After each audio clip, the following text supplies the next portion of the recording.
y'all, it's me, Sister Girl Tuesday, back at it again with another video, and I'm still baking and I still have apples from my grandma's tree. I'm coming to you with a recipe that is without a name. So once you watch the video, comment and let me know what you think I should call this. It's kind of one of those, you need a quick dessert and you got a bunch of random stuff in your cabinets and refrigerator, but it comes out so poppin'. Y'all, don't judge the way it looks, judge it by how it tastes, and I promise you will not be disappointed.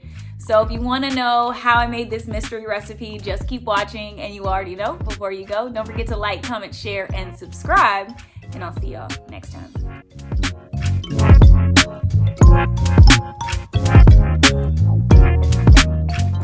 First thing you're gonna do is take your diced peeled apples, pour them into a bowl, and then you're gonna take dry instant pudding mix and pour it over your apples and make sure everything is well coated. I'm using vanilla, but you can use coconut or any flavor that you like. In a separate bowl, you'll add your walnuts, you'll add brown sugar, you'll add granulated white sugar, and you'll add flour.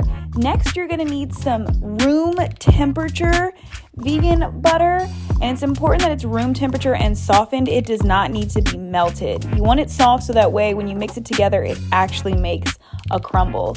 So you're gonna add in a little bit of some cinnamon and start to mix.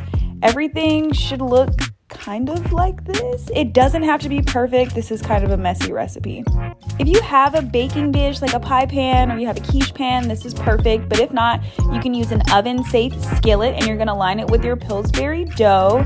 And then I decided to poke some holes in it with a fork, hoping that it would help it to not rise. I don't know if that really worked. And now you just add in your apple filling mixture until the entire surface is covered. So for this next part, I highly recommend gloves because like I said, this can be a messy recipe, but you're just gonna cover your entire apple layer with your crumb topping.